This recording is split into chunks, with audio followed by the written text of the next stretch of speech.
Estamos de volta com Boa Tarde Cidadão, na Band Natal, chegando em todo o Rio Grande do Norte. Eu quero, antes da nossa entrevista, compartilhar informação com você que está nos acompanhando. Pensou em tintas para pintar a sua casa ou mesmo o seu carro? Pensou, sabe em quê? Teletintas. Olha as imagens aí na tela. Massa corrida, textura, selador, verniz e também pincel. Pensou em Teletintas. Há 32 anos no mercado, a Teletintas possui lojas em Nova Descoberta, Parnamirim, de Serra Rosado e Zona Norte de Natal. Teletintas entrega gratuita em toda a Grande Natal. Ligue agora, 4006-4550. Anotou? 4006-4550. Faz o seu pedido para tintas automotivas ou também para tintas pintar a sua casa, o seu escritório, o seu apartamento. Ligue lá, 4006-4550. Vamos agora conversar nesta quinta jurídica com o advogado Raulison Dantas. Seja bem-vindo ao nosso Boa Tarde Cidadão. Boa tarde, Robson. Boa tarde, amigos. Prazer tê-lo conosco. Eu inicio a nossa entrevista conversando a respeito de um tema, né, que é muito recorrente, mas o próprio judiciário me parece que já ainda não tem tanta experiência, como também delegacias têm dificuldades de apurar certos crimes que acontecem na internet. E aí a gente pode falar inicialmente, né, sobre esses crimes que acontecem na internet, na hora que isso é identificado. Um assédio moral, um assédio sexual, um crime contra crianças e adolescentes também de compartilhamento de imagens. Quais são os procedimentos para tentar punir as pessoas que cometem esse tipo de crime?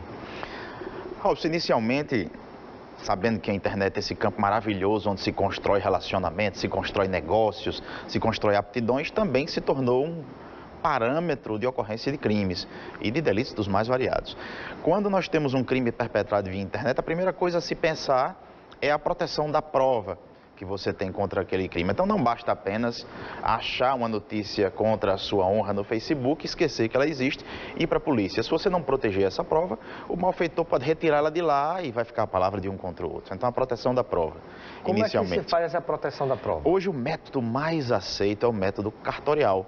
Existe um instrumentozinho muito interessante chamado ata notarial, em que o cartório vai até lá com aquela fé pública que o compete, verifica o fato, narra num instrumento declaratório e isso é prova para se utilizar em juízo. A pessoa pode salvar aquela publicação ofensiva, por exemplo, ou mesmo imagens compartilhadas com nudez de crianças e adolescentes, que é um outro tipo de crime também pela internet, que se propaga muito, pelas mídias e redes sociais, né, por todas as plataformas, isso se observa. E aí, me parece que talvez uma alternativa, além de salvar esses arquivos, né, de repente até o link onde você encontrou aquilo, você pensar também na alternativa de dar um print. Às vezes você está no celular, hoje muitas vezes a pessoa pouco usa o computador, usa o celular, então dá um print daquilo que serve como prova. É um princípio de prova. A problemática gira em torno dessa produção. Se você dá um print, aquilo está descontextualizado. Depois fica difícil você conectar aquilo com o perpetrador. Enquanto que uma ata notarial, ela vai fazer aquela conexão. E aquela conexão é imutável. Somando os dois, por exemplo. É uma medida boa.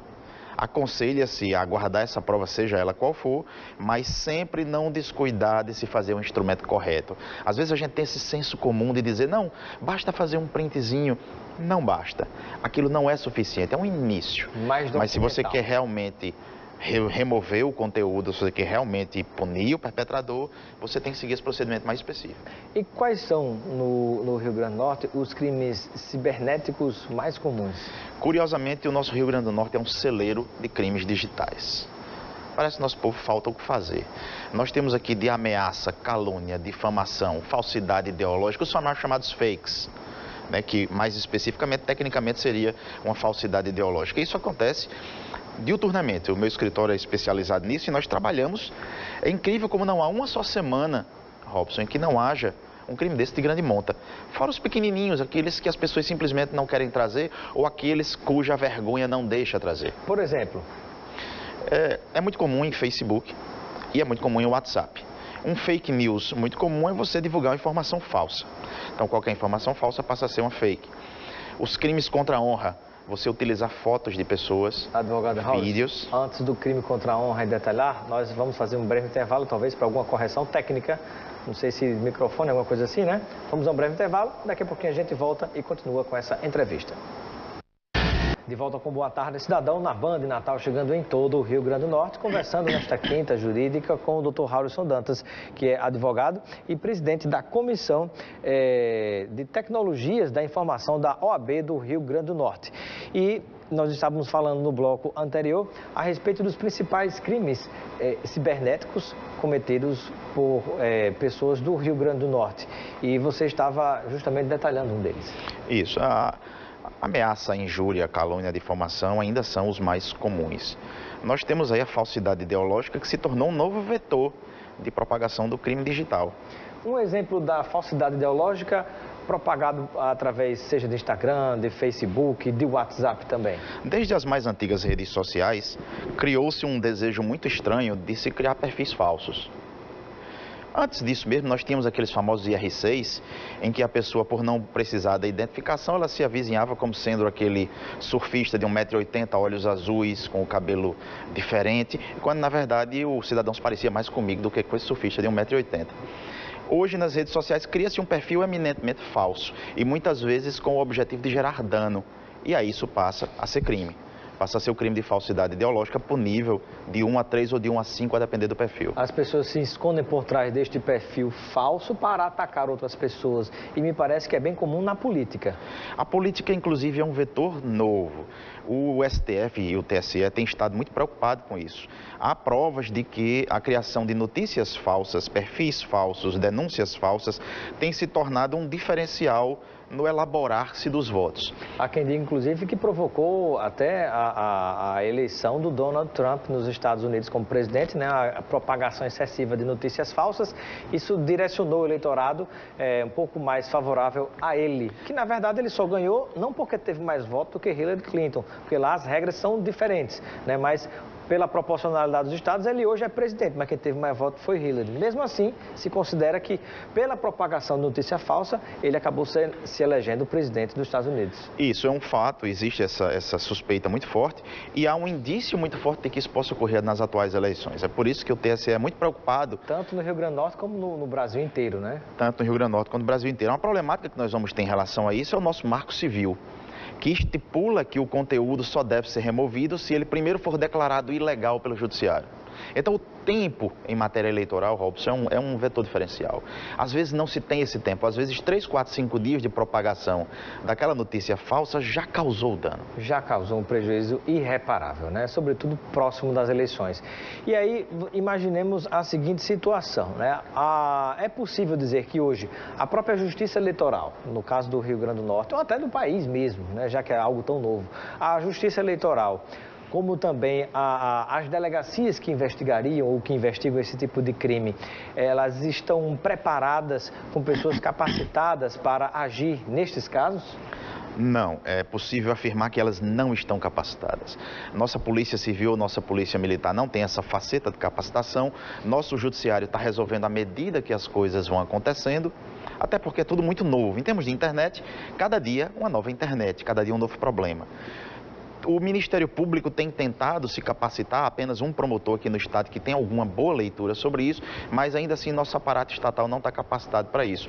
Vai se resolvendo à medida que vai acontecendo, o que inclusive pode gerar um dano maior, porque uma boa formação de prova quanto a um determinado conteúdo pode acabar retirando um conteúdo que é verdadeiro, sob a suspeita e medo de ser ilegal. E eu tenho dito muito isso nas minhas aulas na universidade, de que o judiciário não deve se resguardar pelo medo, o receio. A prova deve ser muito boa quando se tratar, porque nós estamos a tratar de uma das coisas mais sagradas que a humanidade tem, a liberdade de expressão. Pois é, e aí a gente para e pensa, pelo que nós temos observado fora do Brasil e dentro do Brasil, é bem possível que nessas eleições haja uma chuva de notícias falsas de um lado e de outro, de candidatos se atacando, confundindo o eleitorado e podendo até provocar mudança no resultado das eleições. Isso, inclusive algumas empresas que trabalham com mídia digital já estão no olho da polícia, ou seja, já se há uma suspeita de que essas empresas possam trabalhar isso, então há uma olhada sobre que tipo de conteúdo está sendo veiculado e tentando se antever de onde isso vem. Isso é muito interessante, porque nós sabemos, né, que a grande maioria das notícias falsas não surgem por acaso. Existem empresas que trabalham dia e noite, ganham muito dinheiro para cumprir certos objetivos políticos, partidários e por aí vai. E então, já no próprio Estado, já há informação de que essas empresas estão sendo monitoradas? A palavra não seria monitorada, elas estão sendo verificadas, até porque essa monitoração, ela só é legal após ordem judicial, né? Para a gente ter esse cuidado, essa cautela. Mas já há não haveria problema de se monitorar, pelo menos o que se publica? Não, o Marco Civil tem sido muito cuidadoso ao proibir essa pré-monitoração. E o STJ, mais cauteloso ainda em dizer que essa pré-monitoração não deve existir. A teoria do pré-crime, ela não deve nunca vingar. O crime tem que ter ocorrido. A gente não pode imaginar que um de nós vai cometer um crime e já puni-lo, cerceá-lo, monitorá-lo por isso. A própria advocacia não concorda com isso. A nossa OAB tem sido muito libertária em propugnar pela não existência do pré-crime. Tem que haver o crime antes. O que se busca é apenas verificar quais são os principais focos de onde pode surgir, porque em si surgindo e após a declaração da ilegalidade, você vai saber quem foi o perpetrador daquilo. E eu gostaria de saber quais são, saindo um pouquinho da área eleitoral, outros crimes que são comuns e que já há exemplos que podem ser compartilhados no nosso Rio Grande do Norte, né, de pessoas que desprevenidas acabam sendo vítimas. Eu sei, por exemplo, aconteceu, não me lembro a cidade, não sei se foi São Paulo onde é que aconteceu, mas uma senhora foi completamente atacada na rua porque foi confundida com alguém que raptava crianças numa notícia propagada pelo Facebook. Aqui mesmo em Natal, Robson, se você me permite, nós já trabalhamos em mais de uma dezena de casos absolutamente idênticos a esse. Interessante. Há, inclusive, uma matéria que ainda está no ar de uma outra emissora em que nós fomos filmados, por acaso, porque passávamos pela rua, eu e um colega advogado, e um determinado cidadão estava sendo espancado. Nós interferimos, e quando interferimos e impedimos que esse crime ocorresse, sob pena, inclusive, de nós mesmos apanharmos na rua, mas quando nós interferimos, havia se confundido aquele cidadão com o outro que teria perpetrado o crime, porque alguém na rua disse, eu vi na internet que é ele. Eu vi na internet que é ele, a população reagiu de imediato.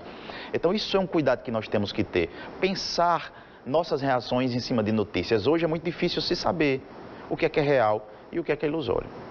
E quanto à propagação de vídeos na internet, isso tem sido muito comum no estado do Rio Grande do Norte? Lamentavelmente, sim, isso é permeável no Brasil inteiro, nosso Rio Grande do Norte também. Nós temos hoje uma teoria de supraexposição.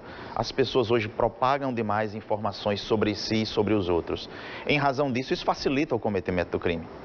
Então, hoje, um criminoso não tem trabalho algum, ele não tem que fazer um serviço de inteligência sobre o cidadão fulano de tal. O próprio cidadão fulano de tal disse todos os horários, onde anda, o que faz, o que gosta de comer, com quem anda, qual carro é, que tem. Você facilitou esse crime. Quanto a vídeos em específico, nós ainda continuamos com uma cultura muito ruim de passar conteúdo íntimo pela internet. Gente, às vezes você que está em casa, com a namorada ou o casal que está paquerando, por exemplo, de repente troca aquelas informações entre si, às vezes um celular é roubado ou aquela informação escapa e alguém propaga, ou mesmo numa raiva de um com o outro acaba se jogando aquilo na rede, né? E aí circula o mundo em questão de segundos. Vamos deixar essa mensagem aqui para o pessoal de casa. Não existe amor digital, não existe vídeo, não existe nude, não existe amor que valha isso. A possibilidade da sua exposição, ela é enorme demais. E os nossos tribunais superiores já decidiram que no Brasil não vigora o direito de esquecimento. Sabe o que é que isso significa? Sua foto, seu vídeo nunca mais vai sair da internet. Então afaste-se da ideia de propagar conteúdo digital, não só seu, mas também de seus filhos. E há um detalhe que lembra muito aquela historinha que se conta muitas vezes, né? Que às vezes você pega um travesseiro com penas dentro, né? De repente você rasga e joga. Meu amigo, para você catar essas penas depois, é algo parecido com o que acontece na internet. Daí a necessidade desse cuidado. Isso é verdade. Eu me recordo muito de um dos primeiros e maiores casos que houve no Brasil, de Daniela Sicarelli, que é público, a gente pode dizer. Em apenas 4 minutos, o caso teve 21 mil compartilhamentos. É impossível você voltar desse ponto. É o ponto do não retorno. Então, o que cai na internet hoje é de conhecimento coletivo e jamais será apagado. Daí, maior cautela. Pois é. Temos a pergunta da Márcia, Márcia, que está nos acompanhando em Ponta Negra. Ela gostaria de saber detalhes, né, sobre o que é o Marco Civil da internet e onde pode encontrar essa informação. Márcia, querida, o Marco Civil da internet e essa informação você pode encontrar na própria Wikipedia na internet. A melhor forma de você analisar qualquer informação consulte a Wikipedia. Mas o Marco Civil é uma lei que foi criada já há alguns anos, salvo melhor juízo, em 2014, e que visa regrar os conceitos e os princípios da internet. Dentre eles, o mais famoso é o princípio da neutralidade da rede, ou seja, que a rede seja neutra e ela não preconceitualize conteúdo. Que você não possa ter um conteúdo, um acesso a ele mais rápido do que eu, porque você pode pagar mais. Ou que algum conteúdo, por ser de caráter político, flua mais rápido na rede, em detrimento de outro. Então, é a teoria de que você mantenha a rede neutra, livre e democrática. Isso é o princípio da neutralidade. E eu pergunto, se é possível realmente dizer que na prática existe essa neutralidade na internet? Porque imaginemos o seguinte, o Facebook tem divulgado em alguns momentos que começa a criar espécies de rastreadores, não sei se a palavra correta é essa, para tentar captar as notícias falsas, as fake news, e a partir daí impedir que esses conteúdos se propaguem. Mas me parece que isso mostra que, por outro lado, é possível também você impulsionar notícias que seja de interesse político, partidário ou empresarial ou comercial dessa determinada empresa, em detrimento de outros. Você pode barrar a propagação de certos conteúdos que não interessam a determinado grupo, como também impulsionar outros conteúdos. O filtro específico que o Marco Civil busca que não ocorra é o filtro dos provedores de informação. É aquele filtro que não deve ser exercido pelas empresas de forma liberal. Agora, quanto a se veicular uma informação mais ou menos, eu acredito que isso nunca vai ter controle, porque é técnica de replicação. Quanto mais se replica, mais ela se difunde. O filtro, bem específico, é o filtro de conteúdo pelos provedores. É esse que o Marco Civil busca que não aconteça. Muito bem. Tem mais pergunta do telespectador? Pergunta da Cíntia, de Cidade Satélite. Ela está sempre acompanhando nosso programa. Ela pergunta se é seguro realmente confiar nos cartões virtuais oferecidos pelos bancos. Cartões virtuais eu não conhecia. Cíntia, existem cartões digitais hoje, inclusive o seu celular hoje, com um cartão desse pode fazer uma compra como se um cartão de crédito fosse. Sim. Existem essas tecnologias, assim como existe a tecnologia das criptomoedas. Os bitcoins, por aí vai, né? É possível confiar porque os bancos têm tecnologia de criptografia muito alta, Cíntia. Entretanto, a falha não vai estar no banco, a falha pode estar em você. É como você deixa isso acessível. Você pode ter um cartão físico e deixá-lo numa mesa de bar, ele vai ser fraudado. Se você deixar aquele celular que compõe a informação digital também aberto, ele vai ser fraudado. Então o risco muitas vezes está mais no consumidor. Pergunta do Diego, que está nos acompanhando.